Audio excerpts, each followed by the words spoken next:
family. Welcome to the Alkebulan radio show.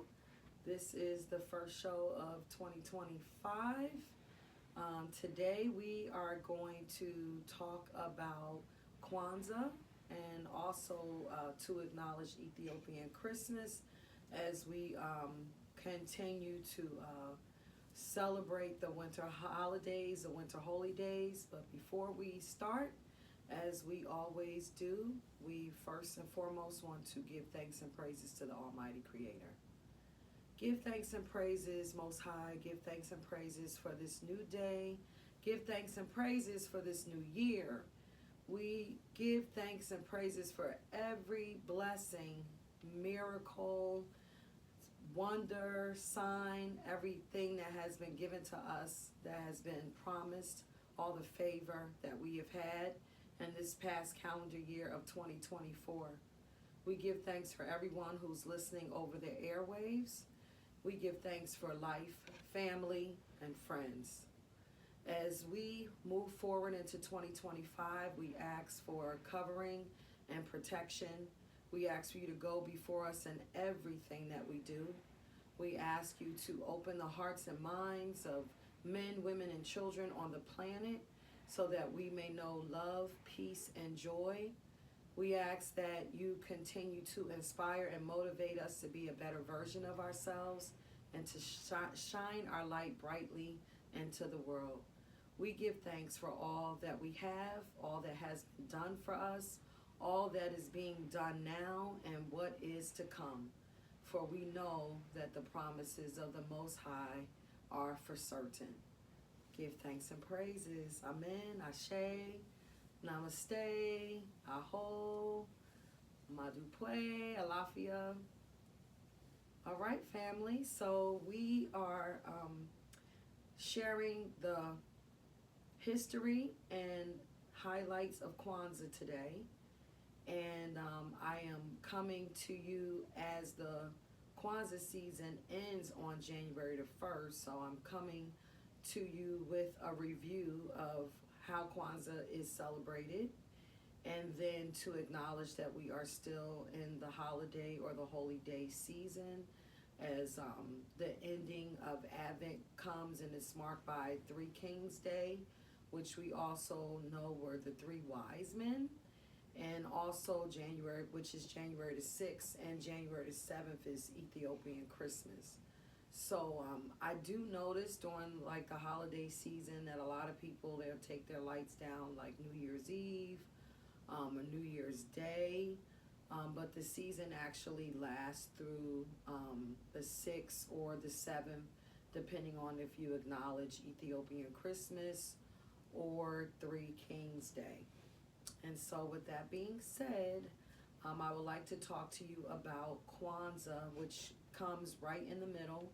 It's the day after Christmas. So when my children were growing up, we considered Christmas, we acknowledge it as the birthday of Christ that is acknowledged throughout the world, but it's also considered Kwanzaa Eve because it's the day before Kwanzaa.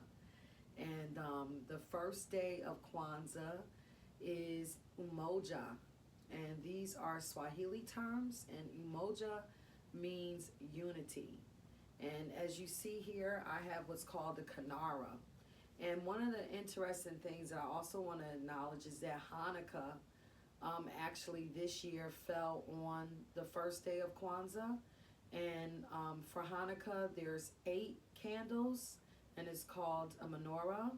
And so we have 7 days of Kwanzaa, and there are 7 principles, 7 candles, and 7 symbols. So the first day is always the black candle in the center, and that candle is used to light the other candles, so it will be a little smaller than the red and green candles. Behind me you see the red, black, and green flag. This flag was established by Marcus Garvey. It's called the Bandera. And so the red, black, and green colors represent, one, the red is for the blood that was shed by our people, and black is for our people, and then green is for our land. So red, black, and green, and then we know African colors are also red, gold, and green, and we know that the gold stands for the prosperity of our land. So, with the first day being unity, we have the black candle for unity, and then that's called umoja. And then the second day, you light a red candle, and that's kuji chakulia. Kuji chakulia means self determination. And then the next day, when you light the candle, it's green and it alternates back and forth. And so the third day is Ujima, and Ujima stands for collective work and responsibility. The fourth day is Ujamaa, which is cooperative economics. And then the fifth day is Nia, and that means purpose. The sixth day is Kuumba, which is creativity. And the last day is Imani, which means faith. And you start with the black candle for Umoja unity, then the red candle, Kuji Chakalia, self-determination, the green candle, Ujima, which is collective work and responsibility. Then you go on to the next red candle, Ujamaa, cooperative economics, and then you go to the green candle for Nia, which is the meaning is purpose. Then the red candle, Kuumba, for creativity, and then the last day, Imani, is the green candle. And so each day, in the evening time, it's common, but it can be done anytime during the day. But like after dinner time with the family, you would light first with the black candle, and then you would light each day accordingly. So on the second day, the third day, and so on, more candles are lit until the last day. All of the candles are lit for Kwanzaa. And so I would like to share with you a little bit of what the symbols mean. Those are the 7 principles that represent the 7 days. So in every household, there are ears of corn that are a reflection of the amount of children that are in the household. So in my home, because I have twins, I have 2 ears of corn, and it's called mazoa. And those ears of corn are in this basket here. And then we have fruit and vegetables that are also inside. And muhindi is the corn. Please forgive me. I am trying to remember my Swahili words. Muhindi is the corn. And then mazoa is the crops, which that's just fruit and vegetables. And so I have like oranges, I have plantain, sometimes I have pomegranate, try to have indigenous fruits from Africa and the Caribbean, like yams, things of that nature. Kwanzaa means first fruits of the harvest. And so the crops, the mazoa, the muhindi, the corn, they represent the first fruits and vegetables of the harvest. And then I mentioned the bandera, which is the flag, the red, black, and green flag. Then you have the kanara. The kanara is the candle holder here that the red, black, and green candles are in. And then we have what's called the mkeka. The mkeka is the straw mat, and the straw mat is what the kanara is placed on. And so we have the mazoa, the crops, the mkeka, the mat, the muhindi, which is the corn. And then we have the kanara, the bandera, and then the zawadi is the gifts. I don't have the gifts on the table. My son's gifts are not on the table, but they do have gifts. And then we have what's called the Kikamba Cha Umoja, and that is the unity cup. I have a wooden unity cup in the front, but I also have this glass because the unity cup is used for libations, and so there is water in the cup. There are different ways that libations are done. One of the ways that the unity cup is used is symbolically people imitate sipping from it, and then libations are given to our ancestors, known and unknown. The ancestors would be your family members, your relatives, and I also include my loved ones who are my friends as well. And I'm trying to think, I think that's everything. So we have the Unity Cup, the Kikamba Cha Umoja, the straw mat, the Mkeka, the Kanara, which is the candle holder, the Zawadi, which are the gifts, the Bandera, which is the flag, the Muhindi, which is the corn, and I kind of feel like the Mazoa, which are the crops, and the Muhindi are synonymous with each other. And so the last thing would be the candles. And the candles, it's Mishuma A Saba, which means 7 candles. And I need to check my pronunciation of that because I definitely could do better with Swahili. And so moving right along, as you notice, there are 7 candles, there are 7 days, there are 7 principles. And what I would like to do is I would like to talk about the different principles and what that means in real life. And so as we look at this table and what it represents, I do want to say that when it comes to the corn, if I have children coming over, I add more corn. So although the corn represents the children in my household, when we have guests over for a Kwanzaa celebration, then we will add corn based on the amount of children are here. Each child will be represented by an ear of corn. And so each of the 7 principles are connected to each candle, which is the Mishu Ma Asaba. I think I did say it right the first time, but I wanted to make sure. And the Zawadi are gifts that are not always commercialized gifts. They can be handmade gifts, educational gifts, gifts from Black-owned businesses. I also support local businesses in general. I support Black-owned businesses and local businesses when I'm purchasing gifts. The gifts are supposed to have meaning and not just for entertainment purposes, but educational purposes. You see that we have books on our Kwanzaa table as well because we want to emphasize growth and self-development and educational pursuits as well.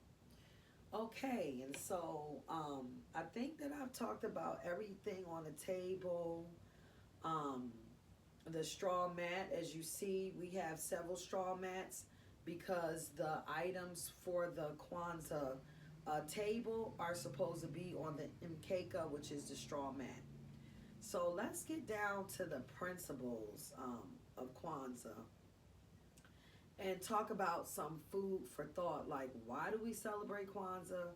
What is it? It is not a religious holiday. It is a cultural holiday. It can be deemed a spiritual holiday.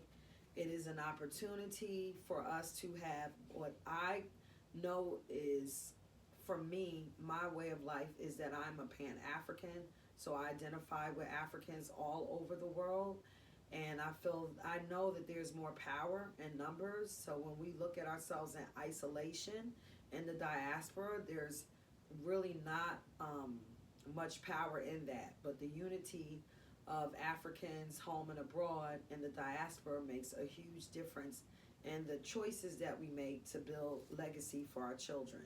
So Kwanzaa is a holiday that can be celebrated throughout the world wherever you are, whether you're Muslim, Christian, Jew, Hebrew, Buddhist, Baha'i, Krishna conscious, whatever your walk may be, you can celebrate Kwanzaa. It is not in conflict.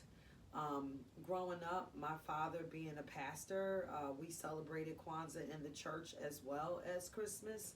So if you celebrate other holidays during this time, it does not have to be in any way a conflict. So some people actually have chosen it to be an alternative to Christmas. And that, you know, is a personal choice. It can be inclusive and not exclusive. And the holiday was founded in 1966. Milana Karinga founded the holiday, and the black community, there's been a lot of mixed responses and reactions to Kwanzaa.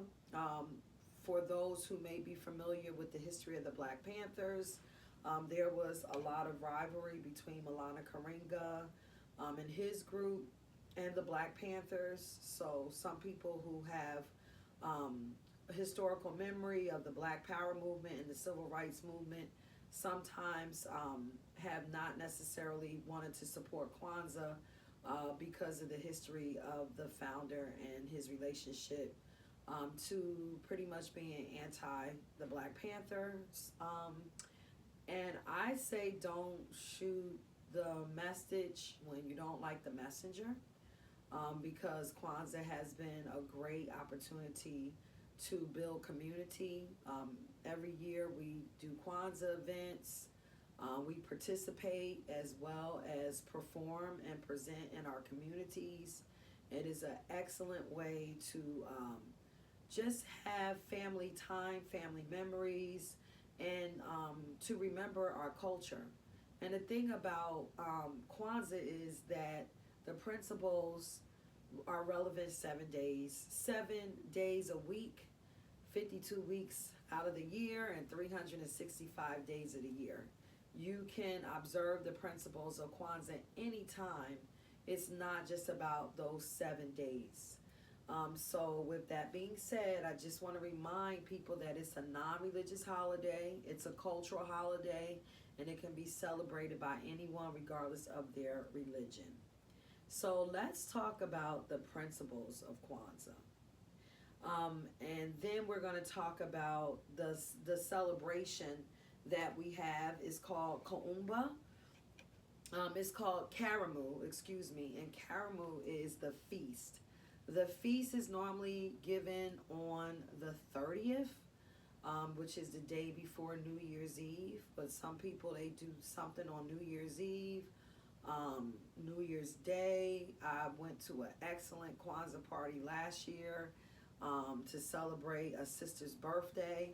So you're not limited to having a celebration on one day only. You can have people gather every day. As a family, you can gather every day. But generally, the big feast, the Karamu, is held on December the 30th. And some people, they do it on, again, the last day, New Year's Day. It can be done on New Year's Eve as well. So now that I've talked about the different highlights of Kwanzaa, one of the things that I also want to mention is that traditionally gifts are given on the last day, but some families choose to give gifts throughout the Kwanzaa season as well. So the zawadi does not have to be given on the first day, and there also can be a gift exchange at that feast. All right, so I keep saying I'm going to talk about the principles of Kwanzaa and what it means. I am doing that now. So the first day is Umoja. And what is Umoja? Umoja is unity. So unity is all about us coming together as a family, as a community, and as a nation. I think we all can agree that we definitely need more unity in the world. Why unity is important to me is the African proverb that if you want to go fast, go alone, but if you want to go far, go together.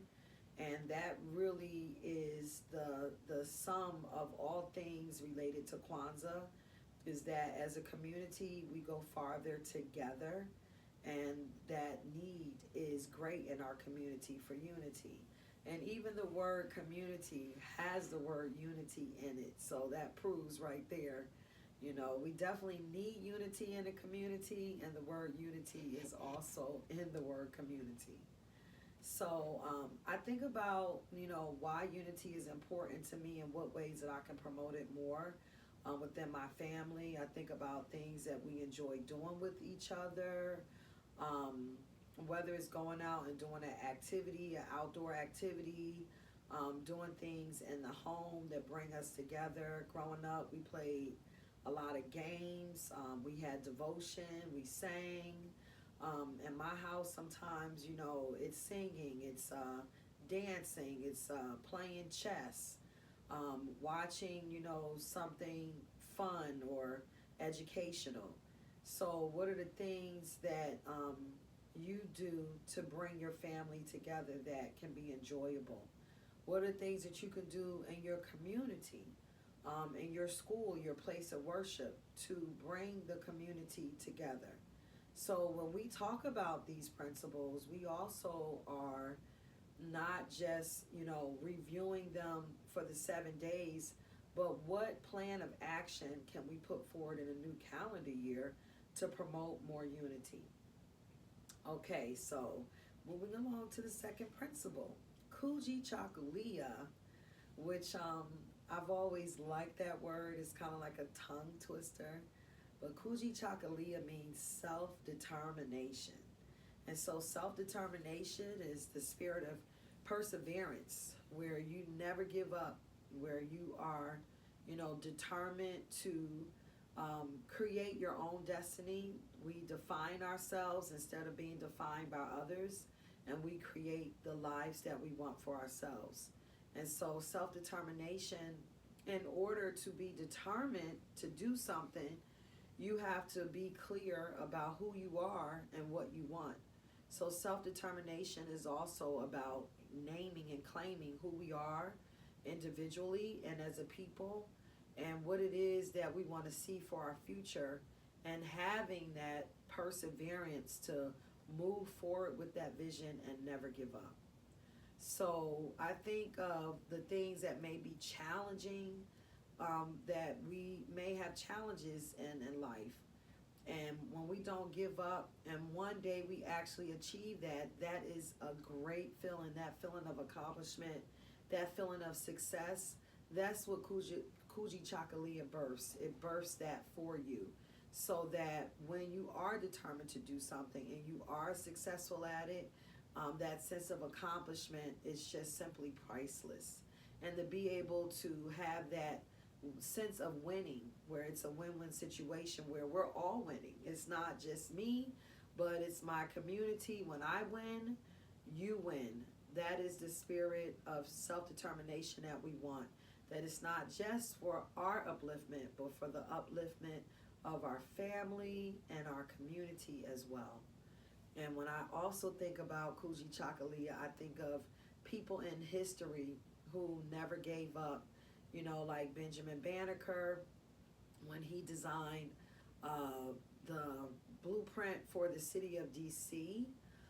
That was a huge accomplishment, but he also created one of the first almanacs in America. He created the first working clock. I think of the black astronauts, who it was always the stereotype that we would not be able to go into space, and we changed those things. The first black president, the possibility of a woman being president. These are all things that speak to self-determination. Harriet Tubman, freeing over 300 people from slavery and going back 19 times and never losing a passenger. That is true self-determination. Our ancestors knowing that one day we would be free and doing everything in their power to ease the way and make it better for us. All right, so the third principle is Ujima, and Ujima stands for collective work and responsibility. And I talk to my children about it because to me, that's like when you're in a family, you have a household, and people have to do their part. It's not just for one person to do. It's not just for the mom or for the dad, but children, they play an important role too, doing their chores, going to school, being successful in their studies, making sure that they know that they're contributing members to the family as well. You don't wait till you're grown up to start making your contributions. So collective work and responsibility could look like cleanup in the community. We have neighborhood days in my community where people, they not only clean up, but they plant flowers. When I was teaching in the public schools, we had Earth Day, where we would clean up the neighborhood and we would plant flowers. So any type of goal that we can do as a community, that's a good muscle to practice. I know being a part of different business groups for women, one of the things that always comes up for me is the value and the importance of us learning to work together. And building that up as a muscle is something that should definitely be practiced on a regular basis. And it's something as simple as, family dinner. Who sets the table? Who clears the table? Who cooks the food? Who washes the dishes and rinses them and dries them and put them away? Collective work and responsibility also speaks to, again, the African proverb, if you want to go fast, go alone, but if you want to go far, go together. So that is collective work and responsibility, Ujima. And so the fourth one, before I go into the fourth one, I want you all to think about a time for collective work and responsibility where you were able to see that you participated in something that helped to bring about a positive change. And if your memory does not conjure up any images or recollections of that, I would like to encourage us in the new year, in this new calendar year, to look at how we can create that type of opportunity in 2025. How can we collectively work together to bring about a powerful or positive change? Okay, so the next one is cooperative economics, Ujamaa, and Ujamaa being cooperative economics, I look at it again in different layers. Cooperative economics could be a goal where people come together to make a purchase. That purchase could be a land, a house, or business. I know one of the businesses that I'm involved in, Niken, they actually have water filtration systems, and there are towns in Mexico where people get together, they purchase one machine, and they rotate that machine throughout the village and throughout the community and the different households. That is definitely cooperative economics. Cooperative economics could be supporting black businesses, supporting local businesses. I really try to emphasize that. One of the things about cooperative economics that we do discuss during Kwanzaa is that when we deal with black businesses, it's not just about black businesses only catering to black customers. We are a universal people, and so our black businesses, we want them to be like the services that people go to any of these regular stores, whether it's Amazon, Target, Walmart, the supermarket. If you have a black business, it's definitely about catering to the community and the world at large, and not just to black people.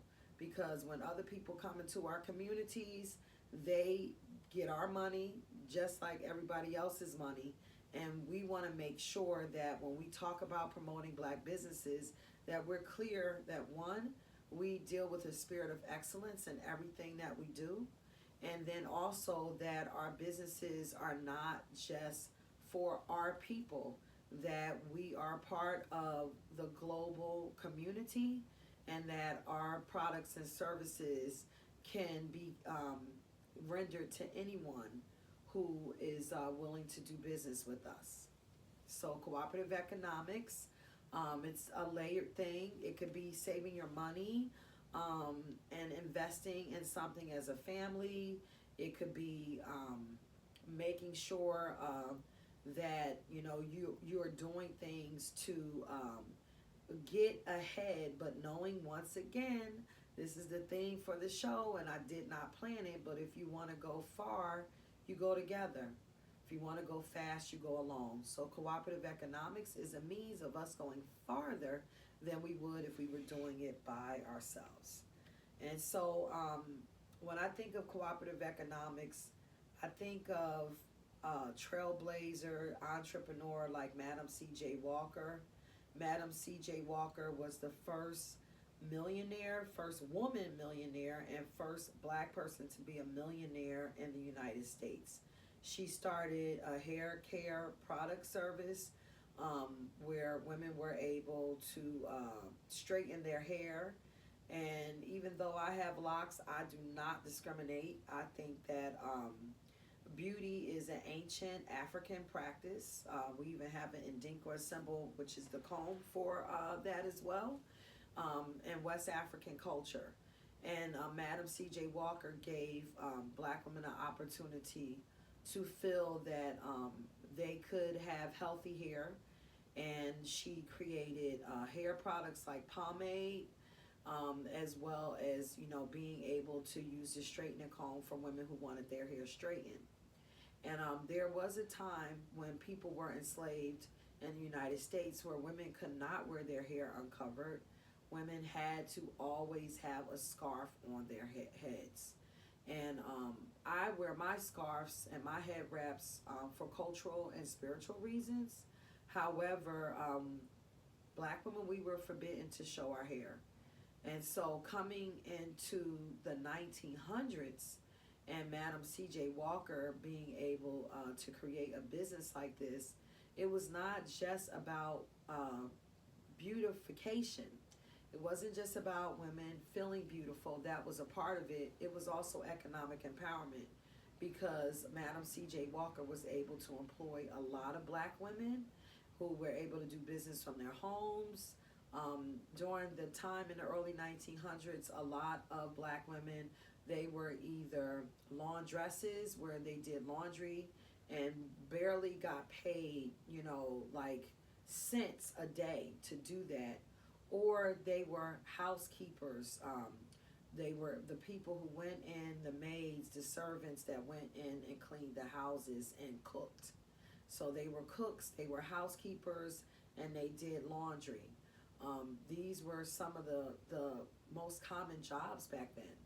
And so for Madam C.J. Walker to create a whole industry on hair, not only to help beautify women, but also to employ them, to empower them, it's a huge contribution that Madam C.J. Walker made to black history and to American history. So with cooperative economics, I also challenge you. I think about the children in Africa when I was in Senegal. When I met the children, some of the children there, they so inspired me. They were talking about how they wanted to create solar panel communities so that their people could have electricity. They were more interested in what advancements that they could do to better themselves to help their people. So again, talking about Kwanzaa is not just about the talk, it's about the walk. I invite you to think about and even brainstorm with other people. What things can you do? What things can we do to create something to improve our community? What can we do to do things to help improve our family, our community, and the world? If you could create something, what could it be? What would it be? Is it something tangible and doable, like a micro goal? Or would it be something like a macro goal? I think of things like world peace and stopping hunger and poverty. And what are the small things that I can do today to help promote those things? Because world peace and stopping hunger and poverty, they can be a very lofty goal to have. But are there things that I can do in my own community? And I help with the homeless. I have been and am connected to the food rescue ministry, where there are oftentimes food that has reached their expiration date or it's about to reach their expiration date in the stores, but the food is not bad. They just legally can't sell it anymore. So there are communities and organizations and people who take that food and they distribute it through the community. They do deliveries.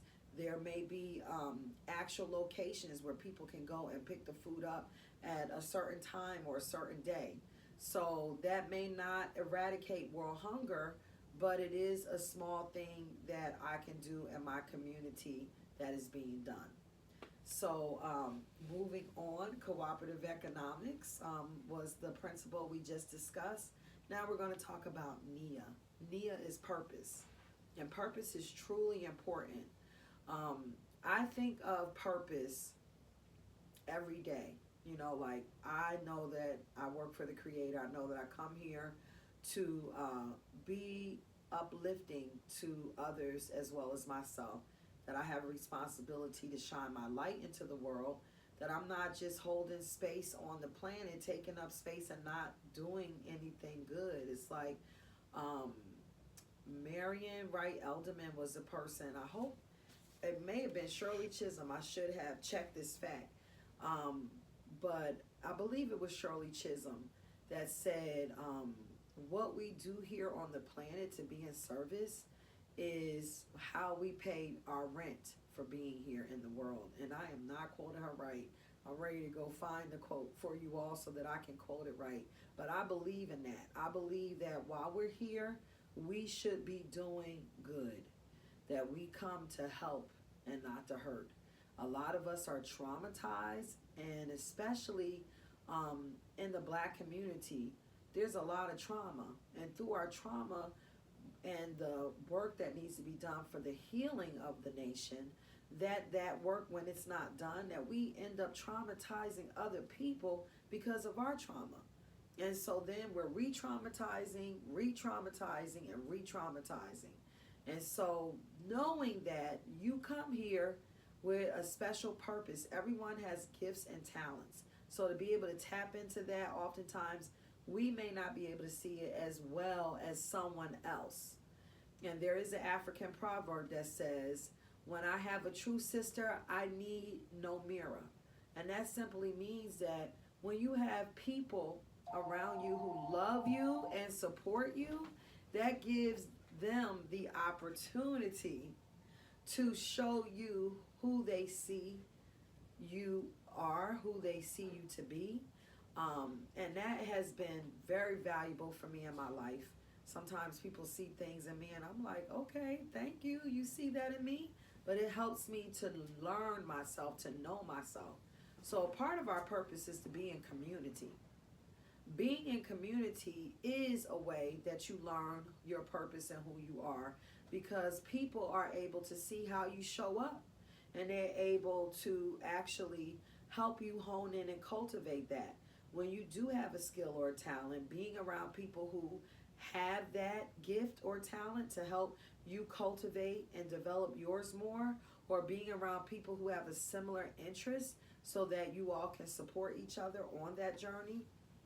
Those are some of the reasons why community is important. And again, if you have a purpose in life, being solo, like the saying, no man is an island, being solo doesn't help.